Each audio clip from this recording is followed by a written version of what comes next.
Minha jornada nos estudos para concurso, ela teve várias etapas. Comecei a estudar pela doutrina, isoladamente, então me dedicava à leitura dos livros, mas confesso que, para mim, não foi tão rentável, tão eficaz.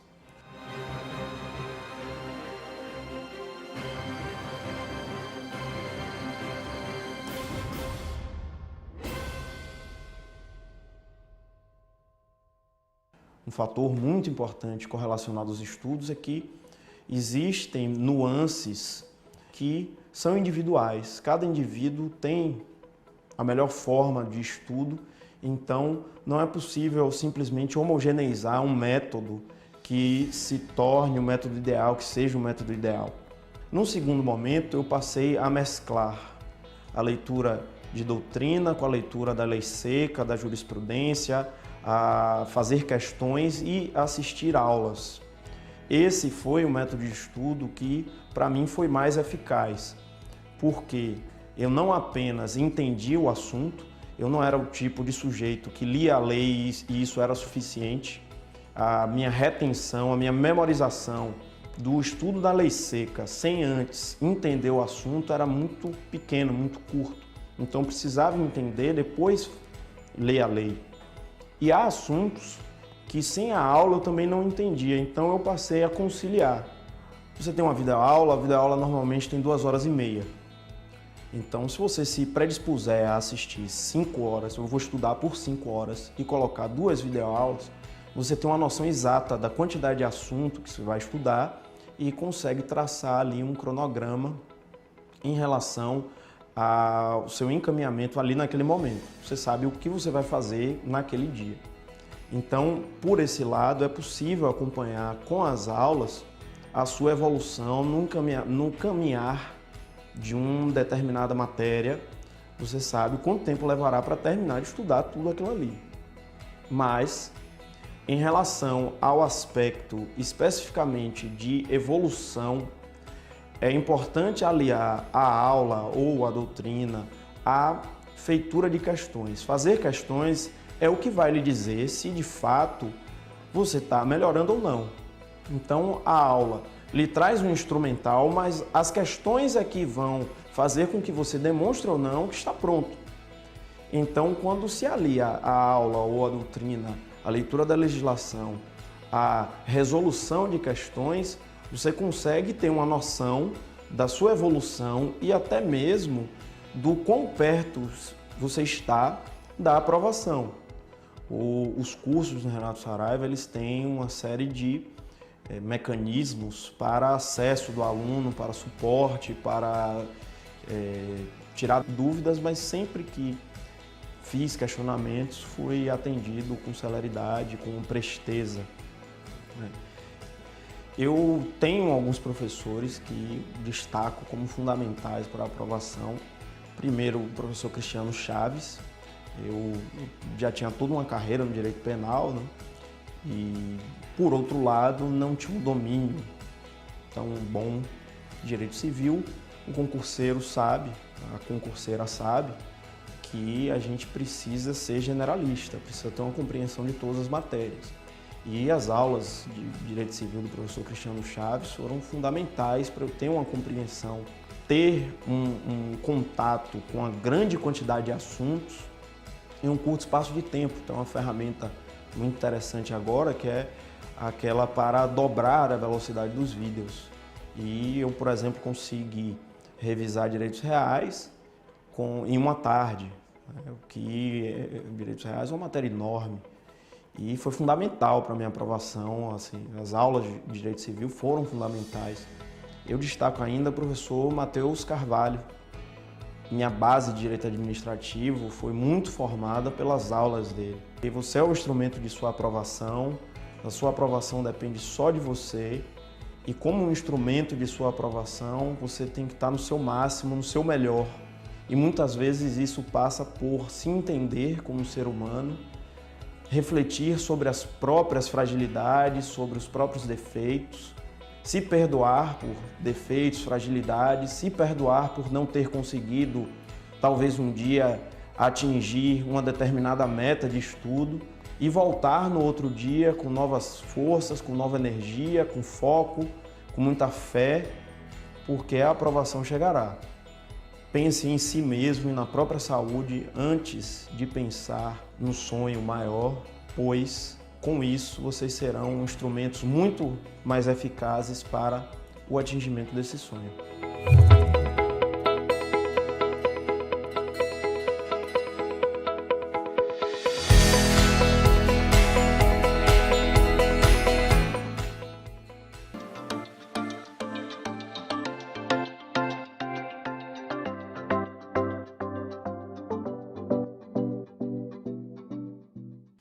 Na pós online do CERS, o TCC ainda é obrigatório? E a resposta é não.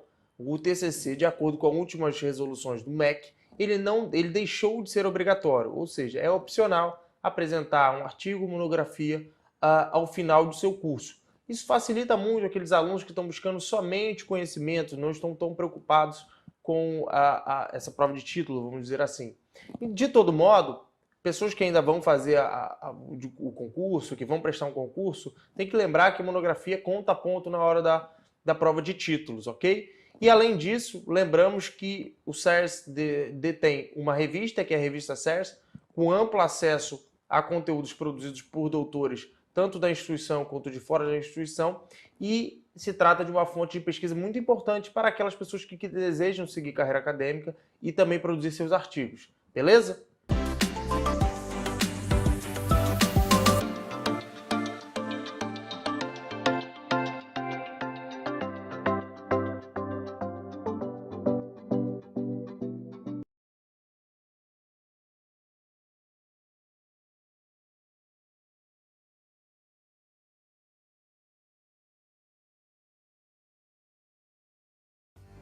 O SES nasceu como um sonho.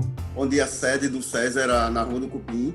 Era uma casa que foi reformada ainda no começo, quando o Renato resolveu criar o SES. Uma recepção pequena, um corredor bem curtinho, e quando você olhava assim, quando você tinha a oportunidade de entrar e conhecer, parecia um mundo ali dentro. Onde nós temos os eventos presenciais, onde nós temos as bandas, onde nós temos aí o auditório.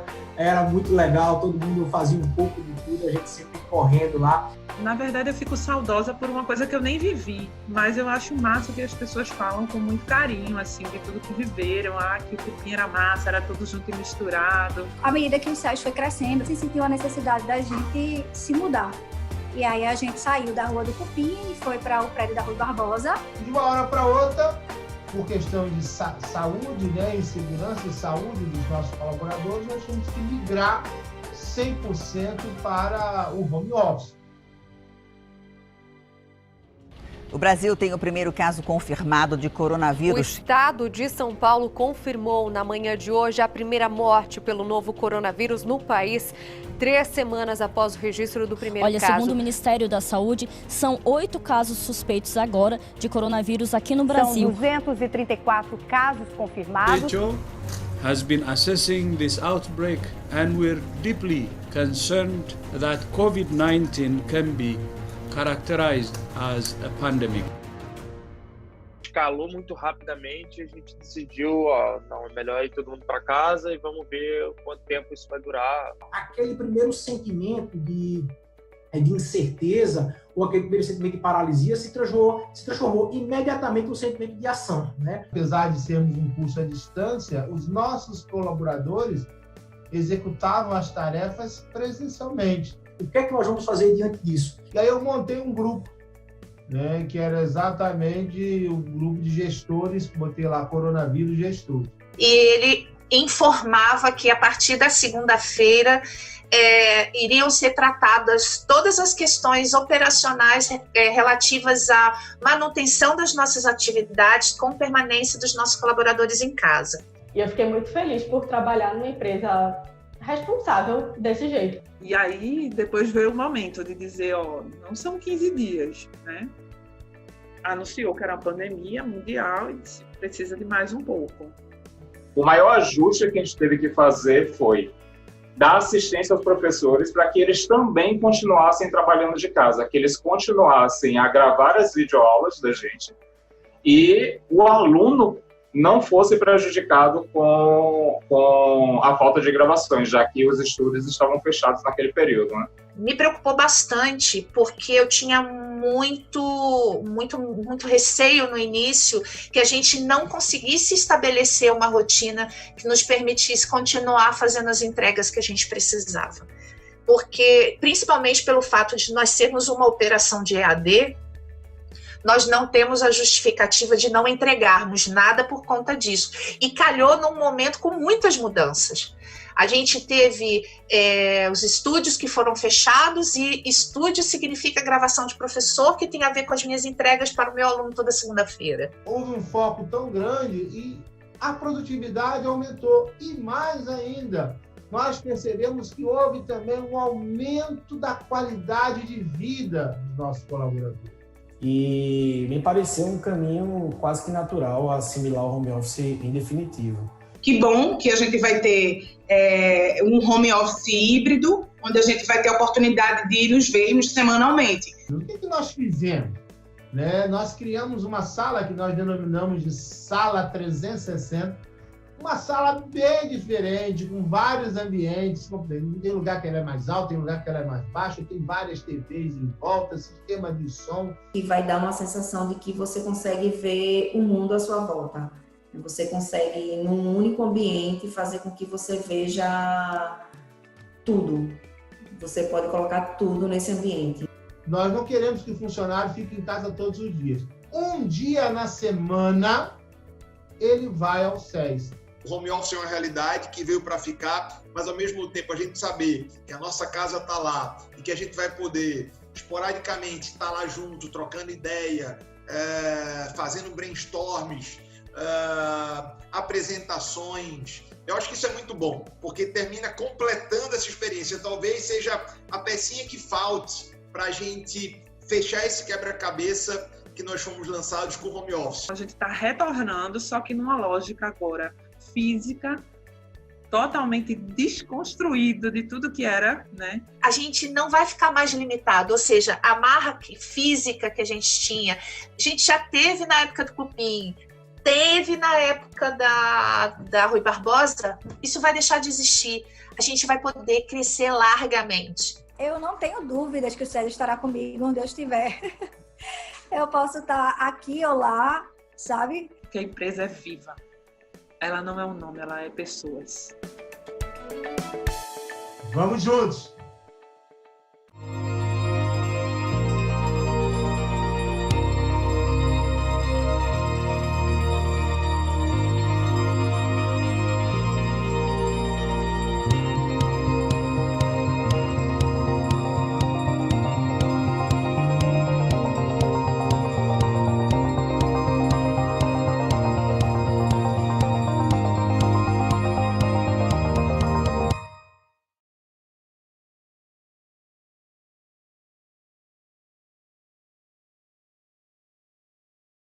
Está fazendo um evento tão importante, né? Lembrar que em 2017 a gente estava começando esse sonho, menos de 5 anos atrás a gente estava correndo atrás de iniciar esse projeto da Faculdade CERS, levando o nome CERS para o ensino superior, né? Uma marca ligada à qualidade de ensino e à qualificação profissional, e a gente, menos de 5 anos depois, está iniciando a nossa primeira semana de internacionalização do mestrado, que vai ter a presença de vários grandes professores do Brasil e de fora do Brasil, né? Temos 6 países representados ao todo, e hoje a gente já vai dar as boas-vindas aí à professora Eleni Kaprou, né? Se eu errar a pronúncia, sorry for that, but I'll thank you. It's Eleni Kaprou?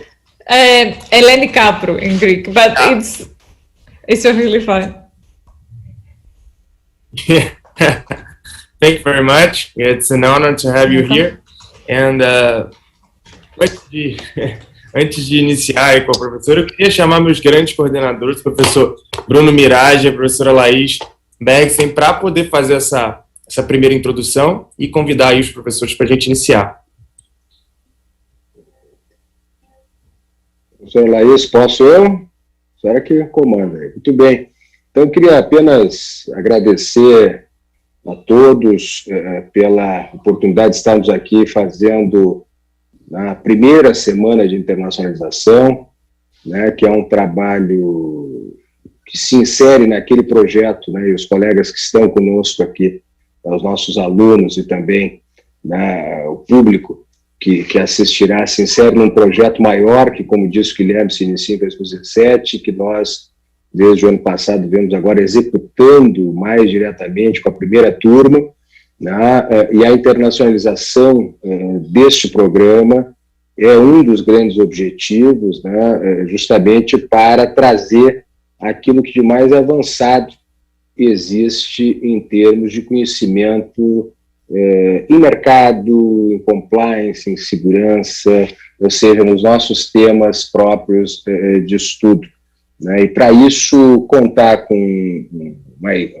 time, se assim posso fazer referência, de professores internacionais deste nível, né, como a professora Kaprou, como professores que seguirão durante toda a semana, para nós realmente é uma satisfação, né? 2 registros são decisivos aqui, que é importante se fazer nessa abertura, né? Para além, naturalmente, dos professores que acederam ao convite e gentilmente estarão conosco debatendo temas da maior relevância, vale também o registro do esforço, da expertise, da inteligência e da dedicação, né? Tanto aqui da professora Laís Bergson, que merece ser registrado e destacado, como de toda a equipe do nosso CERS, né, de toda a equipe técnica, equipe administrativa, que não pouparam esforços no sentido de organizar esse que é um grande evento, que virtualmente,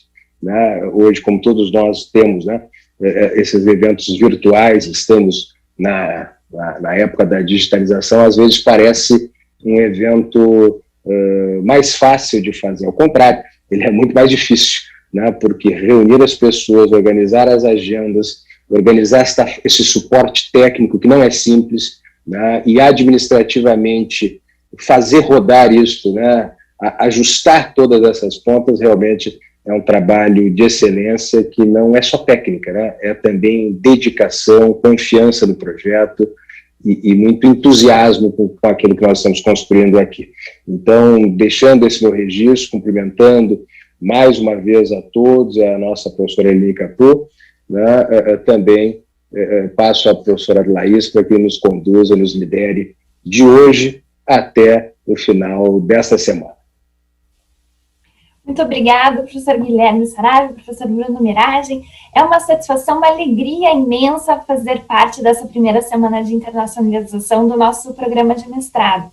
A ideia dessa semana é possibilitar que os nossos mestrandos tenham contato direto com professores que são referência em vários lugares do mundo. Então, essa proximidade que o corpo docente permanente do programa viabilizou nessa semana tem como principal objetivo facilitar ou possibilitar que os nossos mestrandos tenham acesso a informações, a pesquisas de ponta e possam trocar ideias, esclarecer dúvidas, fazer questionamentos a esses grandes mestres para além das nossas fronteiras. Então, hoje, eu queria deixá-los todos muito à vontade. A professora Eleni Kaprou, ao início do evento, falou que está muito à disposição para quaisquer questionamentos dos nossos mestrandos e para os futuros mestrandos do nosso programa que estão acompanhando a transmissão pelo YouTube, é possível também fazer perguntas, nós as repassaremos à professora Eleni ao final da exposição dela. A partir de agora, a gente vai voltar para a língua inglesa, a professora Eleni fala inglês, e toda a nossa transmissão, nosso diálogo vai ser nessa língua, portanto. Agradeço a todos que estão nos acompanhando. Well, Professor Eleni Kaprou, you are be very welcome. We are really, really glad to have you here, and thank you for making some time on your very busy schedule. Professor Eleni Kaprou is a lecturer in commercial law at Brunel University. She had her LLM and her PhD on the University of Nottingham, so she lives in the UK nowadays, even though she is attorney at law in Greece, where she's Yes. from. I believe Professor Eleni is talking to us from Belgrade. True, where I'm at the moment because of like lockdown restrictions. Yeah, so thank you very much, Professor Eleni. Please, you have the floor. Well, we are very excited to hear from you, talking about consumer protection and vulnerable consumers on this very, very special day, as Guilherme pointed out before, the International Day for Consumers. Thank you, Eleni. Thank you so much. Oh, I didn't know this was the International Day for Consumers. So I'll try to do it justice. And I'll be telling you more about how consumers are not adequately protected rather than how they are protected. Thank you so much for this invitation, and it's absolutely fantastic to be here. Let me get started. And as I said, do let me know if I go over the time. Be strict with that. I'm not sharing my screen, am I? Not yet. Okay. Now? Yes, we can see now. Yes, perfect. Okay, and do let me know if at any point you cannot see it anymore. Can I? It's not full screen though. I will go full screen. Yeah? Oh, yeah, perfect. Thank you. Okay. So I'll be talking about aggressive practices in EU consumer law, and more specifically the Unfair Commercial Practices Directive, and I'll be talking also about their impact on vulnerable consumers and the little case law that we've had on an EU level from the CJEU so far on that. And then I decided to digress a little bit and to also talk about developments in EU consumer law in the European Union and new legislation that we have had passed, because I thought it might be interesting for you to hear what's happening on the other side. And let me start on a more theoretical level. Not exactly sure how the system is in Brazil, though I know you have a really advanced consumer protection system. But in Europe, there is a focus on information, on the so-called information paradigm, the idea that if the consumer receives all the information that they need in relation to the product or the service, they will be able to make the best decision. As an economist would say, the decision that maximizes their utility, which means that they get the most out of it, let's say the best outcome between, I don't know, price and quality and meeting their needs. And they will always behave in a rational manner. These kind of ideas and theories have been hugely influential in consumer law, and this means that on an EU level, the vast majority of rules that we have are rules that relate to informational disclosure. So the idea that the trader needs to provide the consumer with certain information. For example, information in relation to the product and its characteristics, in relation to the trader. What is the address of the trader? What's the complaint procedure of the trader? And information in relation to their rights. So the consumer needs to know, for example, that they can return a product or that they can get a refund for their money if the product is faulty. And in theory, if the consumer has all this information, then everything is going to be perfect and they're going to make good decision and the market is going to work in perfect competition and all that. But as we know, the reality is quite different, and part of that, and what I will be talking about today, is that we rely too much on information and we fail to address the other factors that influence consumer and human behavior and influence their consumption patterns as well.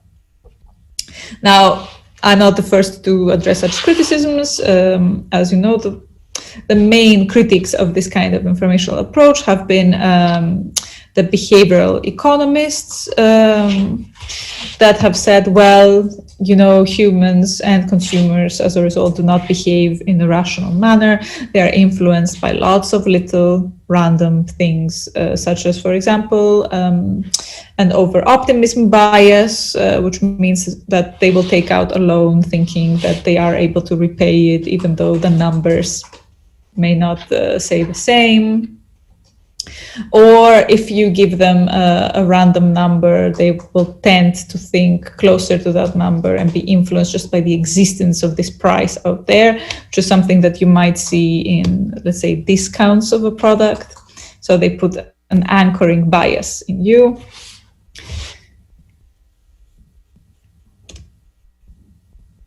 And the fact that we have this reliance on informational disclosure as a technique, it's no accident that we do that. It's also because it's a technique that's very friendly to traders.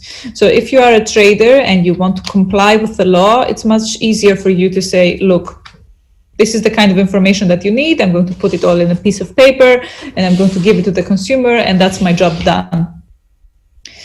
And that means they don't necessarily have to change a lot about how they manufacture their products, how they advertise them, and how they sell them, and what they do after if you have any problem. They tell you, okay, I gave you this information and now you do with it what you want. However, giving the consumer information does not mean that the consumer is able to process this information and is able to understand this information. A classic example of that is when we get a contract or when we get terms and conditions online, and everyone just scrolls through them and just accepts it in the end without having read it. And even if you do try to read it, you will come across like really technical legal language that is perhaps not accessible to the average person that doesn't have expert knowledge of that. So in reality, we do give people a lot of information, but a lot of the time they do not understand the information, and it does not have the desirable effect on them. Now, aggressive practices do not deal with informational asymmetry, so they don't deal with trader has more information that must be provided to the consumer, but they deal with the power imbalance between trader and consumer, and that is much more difficult to quantify. So the trader has more power to you because they, among other things, they know more about you than the product. How to provide it to you, how are you going to get out of that contract, how are you going to deal with them if there are problems. And also part of these aggressive practices is also the psychological pressure that the trader can put on you to get you to accept to do something that you would not want to do and to make a decision that perhaps you would not have taken without that pressure. Even though we don't see the psychological pressure so much as we do the more kind of hardcore physical pressure.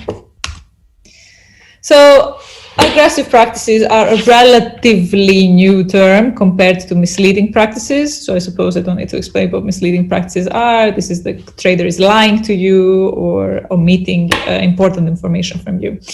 Aggressive commercial practices were regulated for the first time on an EU level by these Unfair Commercial Practices Directive, which is a very important piece of EU consumer legislation, and it's maximum harmonization, which means all the different member states of the EU have to apply it all in the same manner. They cannot have rules that are more strict, and they cannot have rules that are less strict than the standard of the directive. So the way they are defined in that directive is that they are practices that use harassment, coercion, or undue influence to significantly impair the average consumer's freedom of choice and make them take a transactional decision they would not have taken otherwise. And let's go a bit deeper in that, in what does that mean? So we have these three main concepts of harassment, coercion, and undue influence. Now, these are my definitions of what they mean, because we don't have any definition in the law on what they mean, and we don't have any interpretation by the European Court of Justice as to what they mean. So it's in a way kind of anybody's guess. Harassment, of course, refers to things that have a strong emotional dimension. So in order to harass someone, you must be very persistent. For example, a trader that keeps calling you in many different times of the day to promote their product, to try to convince you to buy it, that perhaps shows up when you don't expect them. So traders that try to approach you on the street, that try to approach you in your place of work or at your home, if they are overly pushy, could be engaging in harassment. Harassment can also come up in post-contractual situations. So after you've entered into a contract with someone, so they could be calling you because you are behind with payments, kind of like debt collection services, that will be called as well, or calling you while you are a client to get you to sign up to more products and more and more and more, and extend kind of your subscription. Coercion is a broader term. Coercive behavior will obviously include behavior that has to do with physical violence. So some trader forcing you to sign something, not letting you leave the room unless you sign and unless you accept their terms. This is not so frequent, but it does happen. It happened a lot in Greece as well, where you had a lot of beauty institutes that would approach women and then get them from the street to go up the stairs to their offices and not let them out until they agreed to sign a significant amount of money to do some kind of beauty treatment over a period of time. Similarly, we used to have a big issue with time sharing. I don't know if your younger students know what time sharing is. It's a contract where you buy a share of a property and you can use it as a summer house. And they had really aggressive presentations as well, where people had to go and they would not let them leave until they signed. But coercion can also be broader, and the use of like psychological pressure as well. It does not have to be someone locking you in a room, but it means they kind of threaten you with some kind of unwanted consequence, something that you don't want to have. And finally, undue influence is the only one that is defined in the law. And it is the exploitation of a position of power. Now, one can say that the trader is always in a position of power vis-a-vis the consumer, but you may have this position of power, especially in the post-contractual stage.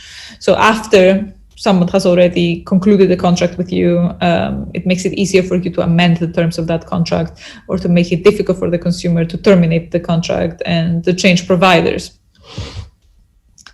Or in situations where there is not enough competition in the market and the consumer does not have viable alternatives to turn to, again, something like predatory payday lending, where they are in a position to impose really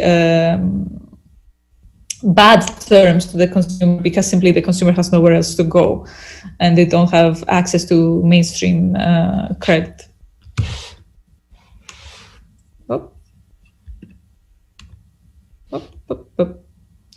And apart from Article 8, we have also some factors in the law that, again, tell us when a practice may be aggressive, and that's more useful indicators of when you might have an aggressive practice in place.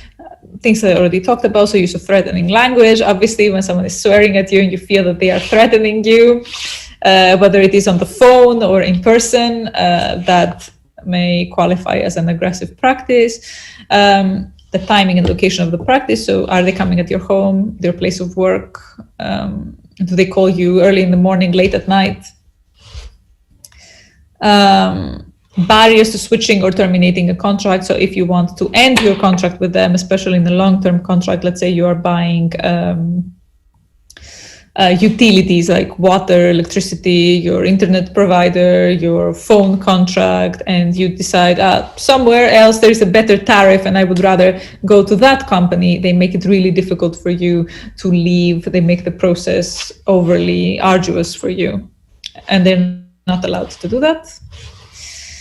And exploitation of misfortune of the consumer. I'll talk a bit more about that in connection to vulnerability, which means the trader is aware that there is something troubling you and they use that to get something more. This could be that they know, for example, that you lost your job and they use that to push worse credit terms on you. It could be that they know you recently lost someone. It's the case in like funeral services and so on. So you are more vulnerable and they might push you for a more expensive package and say that means you really loved that person and so on. Other examples could be they know you are a young mother and they try to push a product that you think is going to help with your baby, is going to keep you safe and so on. And finally, threatening to take a legal action that cannot legally be taken. For example, a consumer falls behind with one payment or does not agree to your terms, and you say, I'm going to take you to court, even though you cannot take them to court for that reason. But they don't know that, so they think they are in trouble and they will comply with what you want. Let's take a look at how this has been applied in case law. And that being said, this is more or less the only case law we have on an EU level. And for a long time, we didn't have cases on that. So this directive has been around since 2004, 2005. And as you will see, we have cases only in recent years.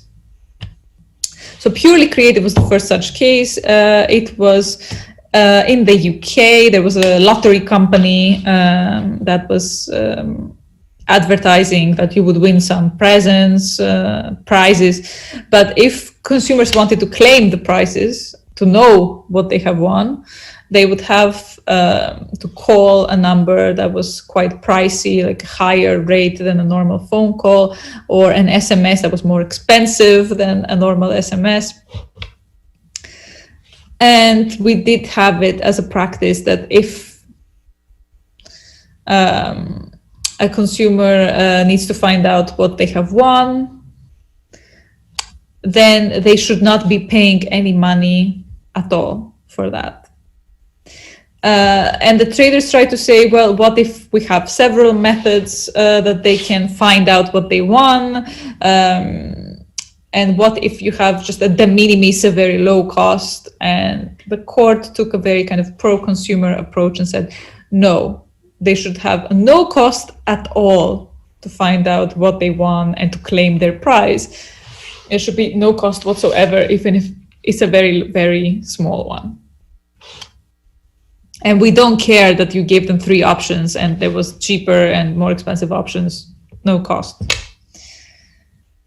Again, because the trader has the upper hand in saying, you won something. Don't you want to find out what it is? And then use that as a means to extract more money from them. And going to Orange Polska, that is again a telecommunication company. So consumers could go and use one of the offers that they had online. They would sign up to the contract, but they wouldn't actually conclude the contract with them until there was a courier that would bring them a hard copy of the terms and they would sign. So the question was, is it aggressive? Is it too much pressure that you have a courier showing up at your door and you have to sign the documents, which means you don't have a chance to read them because you feel pressured because there is someone at the door waiting for you to sign? And the court said, well, it depends. If you did give them the chance to read the terms before, so the terms were available online and they could read them, then that's fine.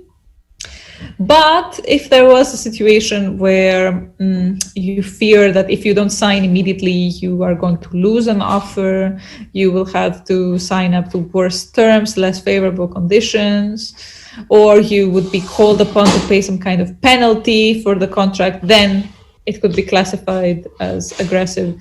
And again, here we have an example where it's not someone that's using physical violence of some sort, but there is a pressure on the consumer to do something.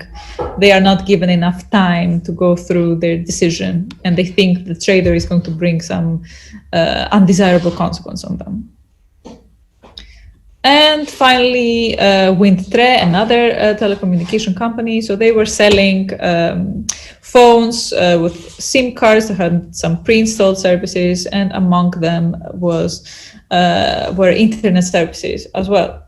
So kind of roaming internet services, answering and internet services that were pre-installed and pre-activated. So if you didn't want them to be used, you would have to go and deactivate them on your phone. And eventually the court said, well, were consumers informed that these services were there? And what would the average consumer do? Would they know that these services were activated or not? That's what it hinged on.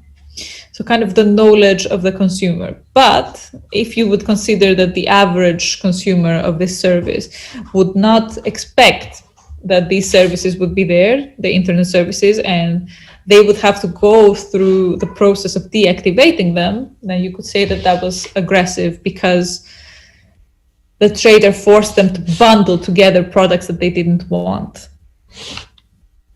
A more acute example of that comes from like insurance products where you sign up for one kind of insurance, but they bundle together another one for you that you didn't ask for. Like how it was in the UK with payment protection insurance. And then they had to pay back to consumers a lot of money because they signed up for something they did not want or did not know they signed up for. And again, aggressive practices are especially relevant to vulnerable consumers because the vulnerable consumer is a weaker party. They are more likely to fall prey to these aggressive practices. They are more likely to experience detriment as a result. And the way the vulnerability is defined in the directive is in a very kind of narrow manner. So it's according to 3 criteria: age, infirmity, and credulity, which means older people, children, disabled people, or chronically ill or something like that. And credulity, we're not quite sure what it means. It means someone that is kind of naive in their purchases. But it does not include important factors of vulnerability, and most notably the level of income. So it does not include your vulnerability because you are poor, because you are over indebted. It does not even include other kinds of vulnerability because of your race or your sex or anything like that. But it does include in Article 9, in these factors that we saw about aggressive practices, temporary vulnerability. So your vulnerability is not necessarily a permanent condition. Well, in some way it's a permanent condition because we are all vulnerable, but this heightened sense of vulnerability in terms of consumption can also be temporary. In things like what we said, you are experiencing a loss, personal loss that is making you vulnerable. You are temporarily ill, you are temporarily unemployed, so you have loss of income, you have breakdown of a relationship, a divorce, and that makes you more vulnerable because you are losing income, you're losing stability, and emotionally you're vulnerable as well. And some of these circumstances can be caught as a specific misfortune or circumstance of such gravity as to impair the consumer's judgment, of which the trader is aware, to influence the consumer's decision with regard to the product. And this does not mean that if you pass through these temporary circumstances, you will be vulnerable in all your transactions, but you may be vulnerable in some of your transactions, especially if the trader knows about your circumstances and is using it to sell you something.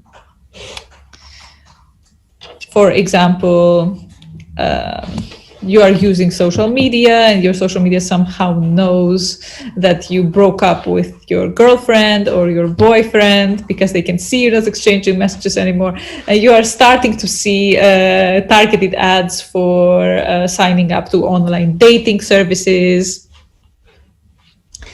because they know that now you're much more likely to accept this kind of advertisement. And I'm going to go to my next part about what is changing in EU consumer law at the moment. Might be interesting for you, and it's interesting for me to know also how does it compare to the Brazilian system, or if you are planning to do any such changes in the near future. So some years ago, there was a large-scale evaluation of all the EU consumer law legislation, these like 5 big directives like unfair practices, unfair terms, consumer rights, etc. And they decided to check how are they doing? Are they still fit for purpose? Do we need to change them? Do they have gaps? And so on. How are they being enforced? And I was also part of the experts that wrote this report. And what it basically said that yes, they are broadly fit for purpose, but we are having issues with enforcement. And this was also around the time when we had this big Volkswagen scandal, where EU consumers were not able to get any money back. And then the EU Commission decided to publish a document, a map that said, okay, we're going to make some changes in our consumer law and we're going to strengthen enforcement. And we are also going to make sure it's suitable for the developments like new technologies bring, and online shopping and online marketplace and all that. And one of the outcomes of this change has been this modernization of consumer law directive, which is now has passed. So it kind of brings changes to all these big framework directives: unfair contract terms, unfair commercial practices, consumer rights, and price indication. I won't go into details of what they are. And again, it has 2 aims: to modernize consumer law and to improve enforcement of consumer law. And it is actually the most important development we've had in 15 years. We expect that there are going to be big changes brought about by this directive on all levels, on substantive law and on enforcement. And it seems like all the member states agreed that this was a very important thing to do. They were very fast in passing it. It took like 9 months. And if you are familiar with the bureaucratic processes of the European Union, you know that it can take much longer to successfully pass legislation. But in this, they were all very happy.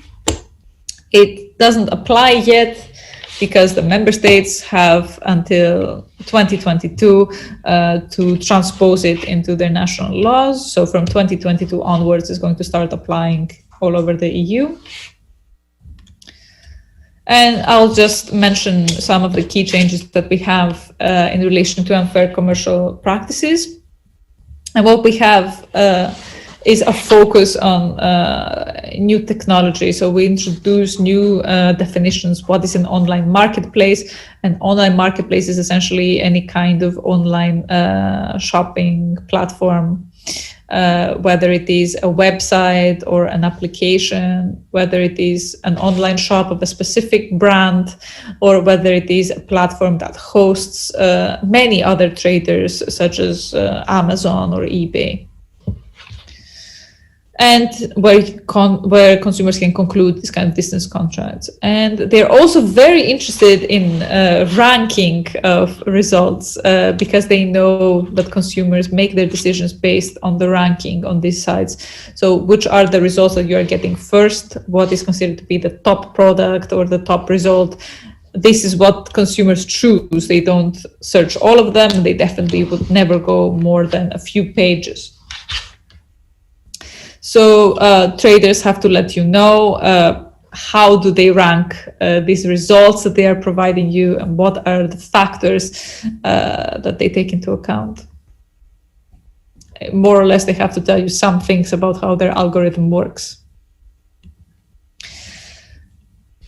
And another change, another issue that we've had in the past is, let's say you're buying something on eBay or on Etsy, or on Facebook Marketplace. Are you buying from a professional trader that is bound by consumer law or not? Are you just buying from a person that's occasionally selling some things? Apparently now, traders or people that want to sell something on these kind of online platforms, they will have to disclose to the platform, they will have to make a statement saying whether they are a trader or not, and that will be communicated to the consumer so that you know whether you are buying from a private person or from a trader, and whether you are protected by consumer law or not. And again, as I said, they need to provide, the platforms need to provide you with information about how do they rank their products, how do they rank their results, why do you get this hotel on the top, or why do you get that blender as the top result. What makes it, is it like the price, is it the quality, is it the reviews? And if they fail to do so, that would be a misleading practice, a misleading omission. But beware that search engines such as Google are excluded from this. So this is only for platforms that sell you goods. And again, they will also have to disclose to you, otherwise they are breaching the law, if they have sponsored results. So if some traders and some results have been bumped higher because they paid money to the trader in order to appear higher in the ranking. For example, Booking.com does this, and you get sponsored results first. And the most important new change that we have is, for a very long time in the EU, like, consumer law was considered kind of not so important for traders, because what's the worst thing that could happen to you? There was not an effective redress mechanism, and there were not big penalties for consumers.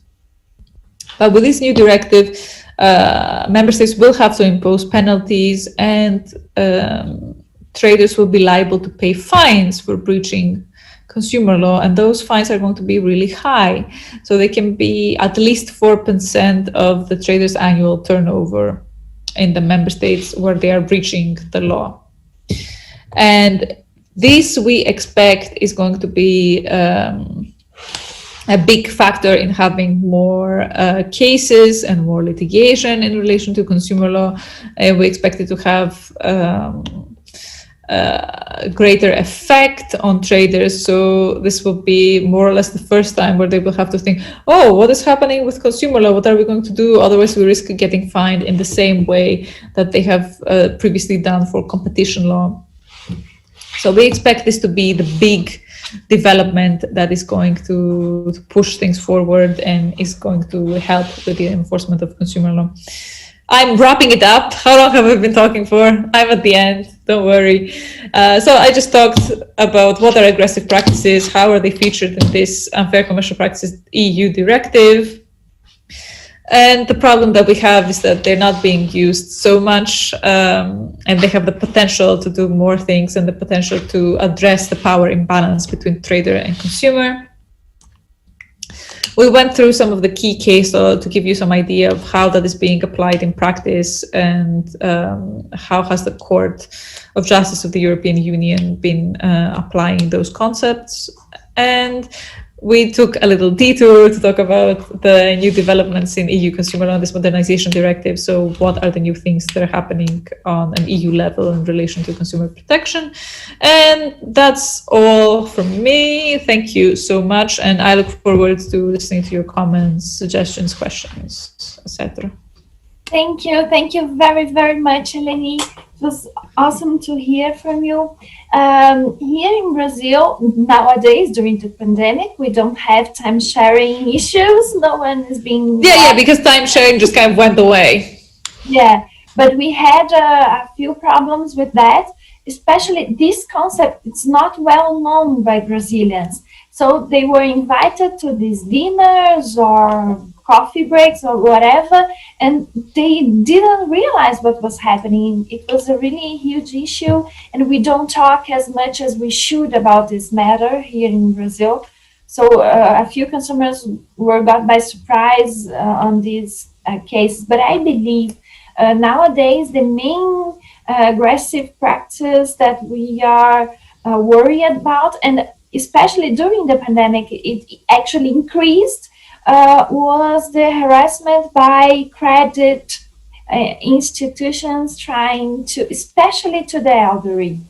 So the most vulnerable consumers, the elderly, they have been suffering a big deal with these companies trying to offer credit and actually finalizing some contracts without their acceptance, without their consent. And I believe this is one of our main issues in Brazil nowadays regarding aggressive practice.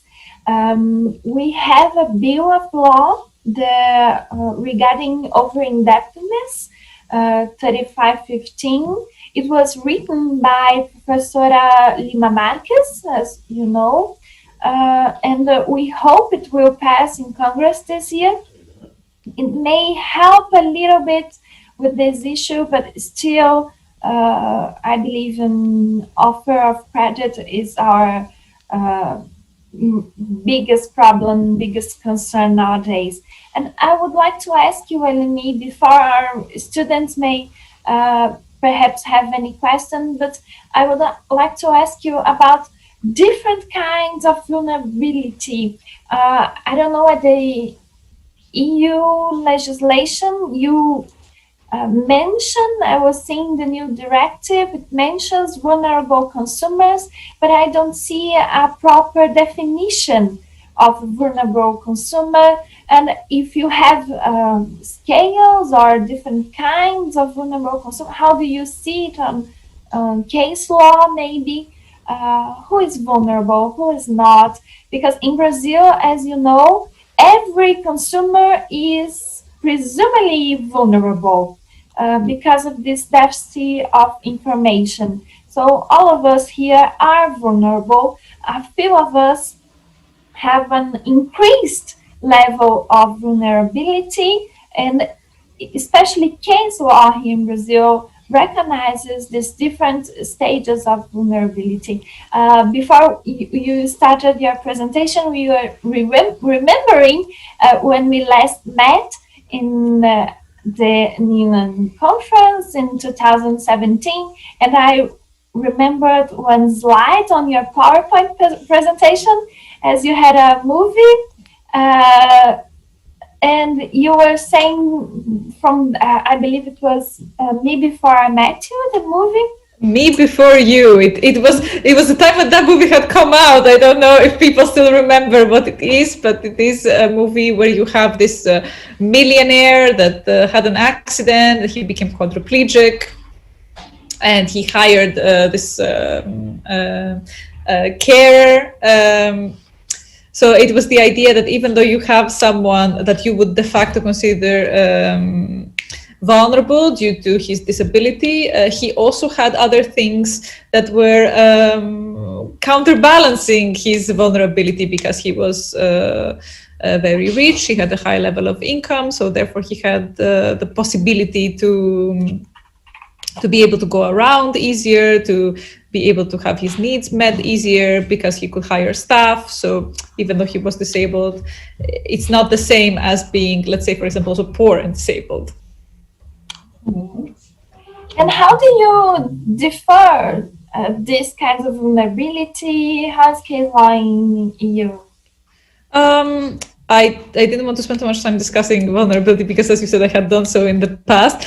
But and I know that in Brazil you have the idea that everyone is vulnerable, but that is not the starting point in European law. The starting point is that consumers, the average consumer, so a consumer that is able to kind of take care of themselves in a way, and that's an outcome of what I was talking about, this focus on information.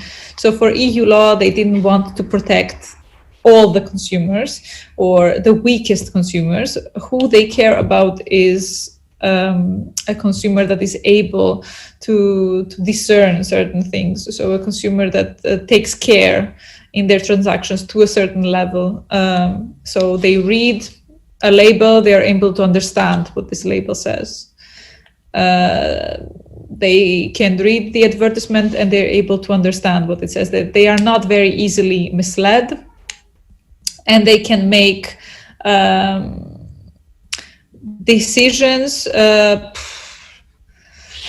based on the information that they are given. So there is this idea that the consumer is expected to put certain efforts in their transaction. So they should read, for example, the information, not everything, but the most important information.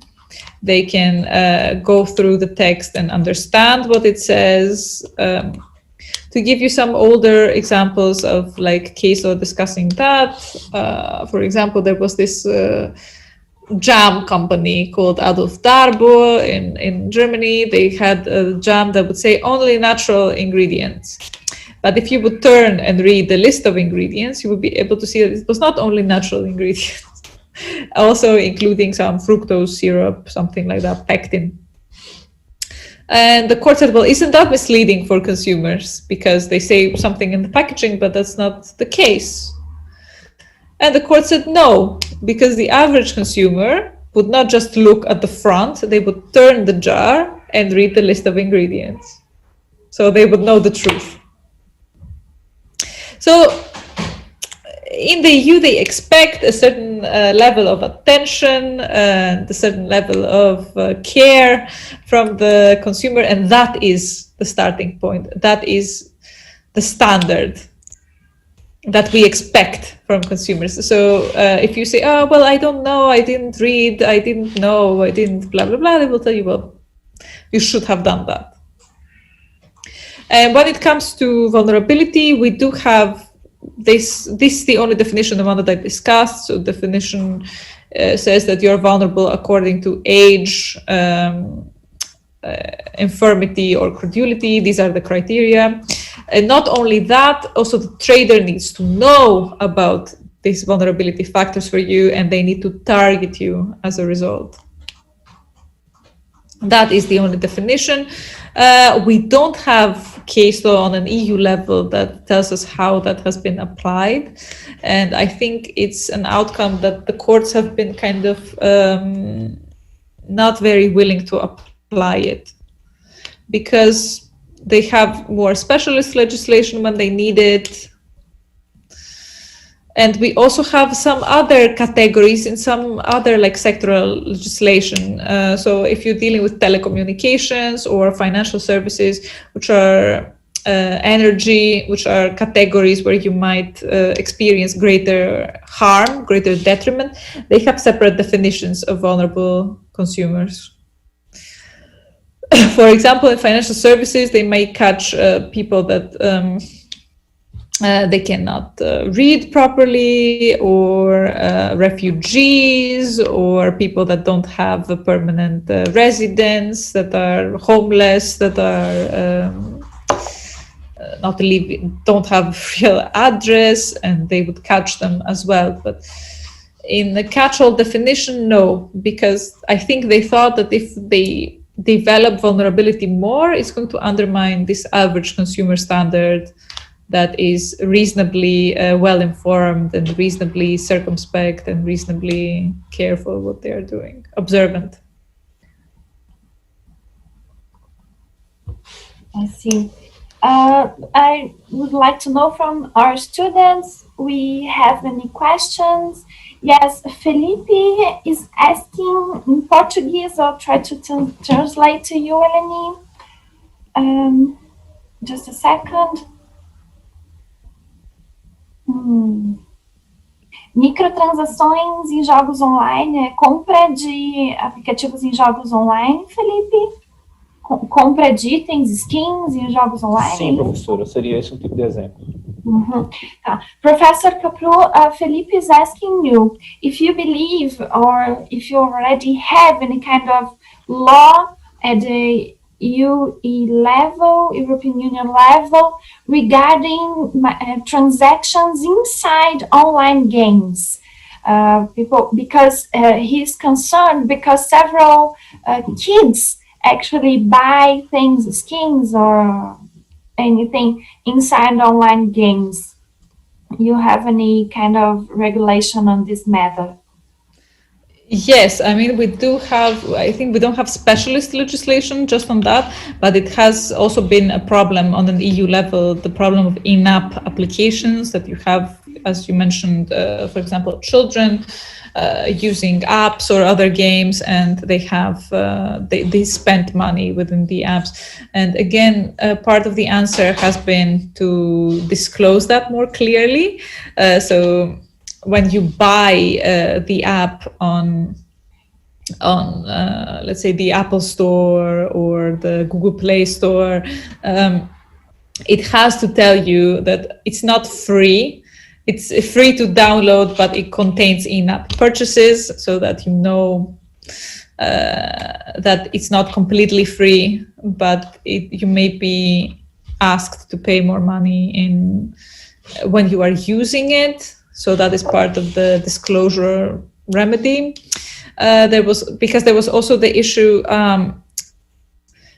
is it caught and protected by consumer law when you have a product that is for free, like a free online game? And that question has also been answered now in the new directives that we have, because we have two new directives on that. So we have the digital sales directive and the digital content directive. So they deal with these kind of things, and they state what do you need to tell consumers when they are using an online game, for example, would be digital content, so something that exists only online and doesn't have a hard copy.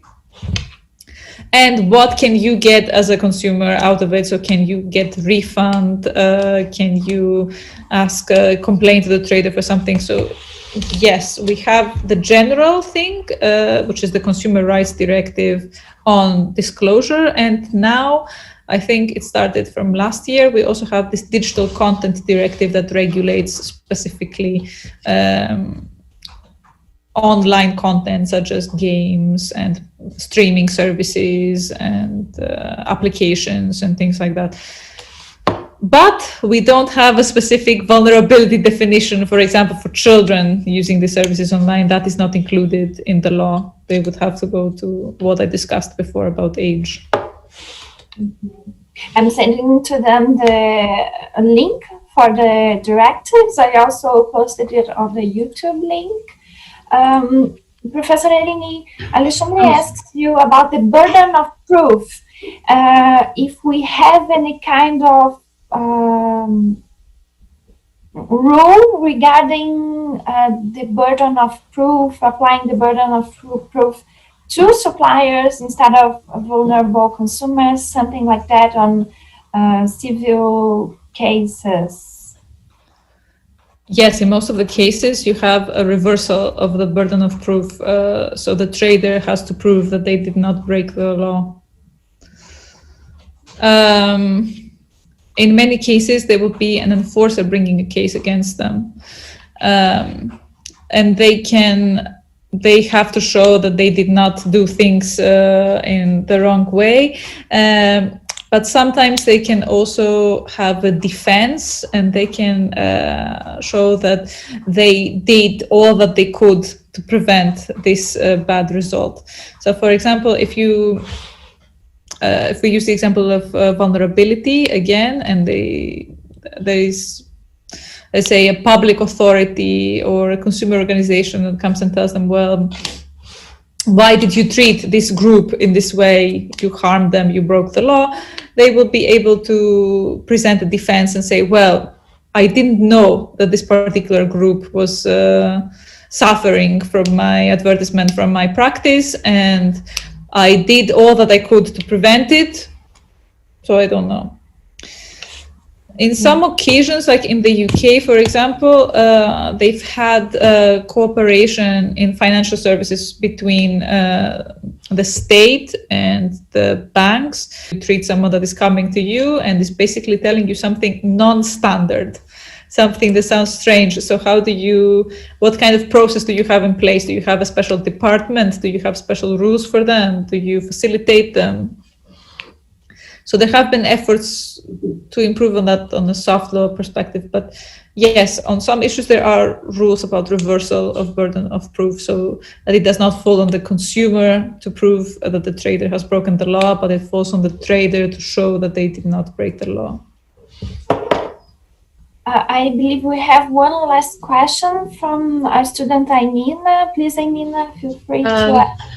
Hi, Professor. Hi. I want to understand about the harassment and the post-contract situation. Bring it to the GDPR context. What's the consequence that this trades that these companies could suffer? You mean in terms of GDPR? Yes, UK GDPR. Because here in Brazil, we are treating a lot about the LGPD. That's the similar of the GDPR. Okay. Well, part of the GDPR is that you have to have like clear consent on what kind of data is being collected on the users and how will that data be used. When it comes to this, in theory, you have like separate regimes for consumer protection and for data protection, but a lot of the time they might go together. If that happens, it's the GDPR that is going to apply and not the consumer protection rules. So what I said about harassment, if, let's say, when you signed up for a service, you gave them the right to contact you for marketing purposes, and you clearly gave your consent to that, then they can call you. But perhaps they call you too often, you tell them you're not interested, and they don't stop calling you, and that would be caught by consumer protection. Now, if you did not give your consent, but somehow they still used the information that they have on you and they keep calling you, or even worse, they passed your information to third parties, your email, your phone number, your address, which are now starting to contact you, and you're thinking, what is going on? I never gave my phone number to this company. Why are they calling me? And that's something that happens a lot. Then you go into a data protection perspective of why did they share your data with third parties, or why are they using it in manners that they didn't disclose to you? And that will be a breach of GDPR. No. Does that make sense? But again, them using your data in a way that you did not consent to will always be a breach of GDPR. But it will be harassing in terms of consumer protection only if they do it in a persistent manner. So they have the right to call you and try to sell new products to you, or try to get you to pay them on time, or anything like that, but they shouldn't be too pushy in a way. There's a certain threshold they should not cross. Yes, thank you, Professor, because here in Brazil, there's a situation that banks, for example, they call a consumer like 10 times in a day. The same bank. That is something that would definitely be considered harassing, and Lais also mentioned it before. What has happened, as far as I know, on an EU level, is that many countries that had this problem, and had this problem especially with the financial crisis after 2008, they had to bring additional legislation just for that, just for legislating debt collection practices. This was the case in the UK. So they kind of said you cannot call so many times a day, you cannot threaten them that you're going to take them to court, you cannot use threatening language. The same thing happened in Greece as well. They brought special legislation regulating these kind of companies. Another issue, I don't know if you have the same, is that it's not someone from the bank calling you, it's the bank sold your claim to someone else, to a debt collection company. So now they own your debt. You don't even know that, perhaps. You still think you are owning to the bank, and they are the ones calling you to collect. But definitely calling several times a day, threatening the person, you give us the money or you will see what will happen, or then you're going to put them in prison. All these kind of things would qualify definitely as harassment or coercive behavior. And it is true that it happens to the most vulnerable people, the people that are already in debt. Yeah. Thank you, Professor. Thank you very much. We have one last question from Alexandre as well. He asks regarding compensation for damages. He is asking Greece, but I believe maybe you can answer regarding UK or even Belgrade. When a consumer files a complaint, legal complaint regarding aggressive practices, does he get any kind of compensation for moral damages or only material damages, and in how high that would get? That is also another significant change apart from the fines that I mentioned, is that now, so what was happening before is that we had this directive that said, for example, harassing consumers is illegal, but the consequence was only that the trader would have to stop from engaging in this behavior in the future. It did not provide any rights to the consumer for compensation. But the member states had the right to do so. So if, for example, France or UK or Greece wanted to say the consumer can now go to court and ask for damages, they could do so. What changed is that now there will be penalties attached for breaking the law for individual consumers. So consumers will be able to ask for damages. How much those damages are going to be will depend on the laws of each member state. So each member state is going to decide how high those damages are going to be. But of course, when you talk about compensation, it's not only them getting a refund, the money that they paid, they might be entitled to more than that. And that's again an outcome of the Volkswagen scandal, because then consumers were not able to get anything back from Volkswagen, and that kind of motivated the EU legislator to address that. That's awesome. Professor Eleni, thank you again very much for finding the time to be with us. We appreciate it very, very much. We also had other questions, but we have to reschedule another time to be with you. I'm a big admirer of Eleni's work. Last time we met and her mother was with her. It was really funny, guys. You will enjoy this story. I met Eleni's mother, and I was trying to explain to her how I admired Eleni, and I think I spoke for 10 minutes straight how great Eleni was. And then I realized that her mother does not speak English. I'm sure the sentiment came across. She was just nodding, and later Eleni had to translate all back to her. So it was really a pleasure, Eleni, to be with you again. I miss you very, very much. And I would like to send my best regards and our thank you for you. Best regards to you and your family and your husband. And we will be with your husband by the end of the week. That will also yes, stay tuned for Matea's presentation. It's going to be even better than mine. I hope you found it interesting, and thank you so much for having me. It's a great privilege, and thank to all the participants as well for their questions and for being engaged in the presentation, and I really appreciate it. And if there are more questions, I can maybe answer them by email if you want. I'm happy to do that. And thank you, Lais, for organizing this amazing session. And I hope we can see each other in person soon. Yes, hopefully. Thank you all very, very much. I wish you all a great week and see you soon. Our next speech will be tomorrow. So see you students tomorrow, and thank you again, Eleni. See you soon as well. Thank you so much. Bye. Bye, everybody.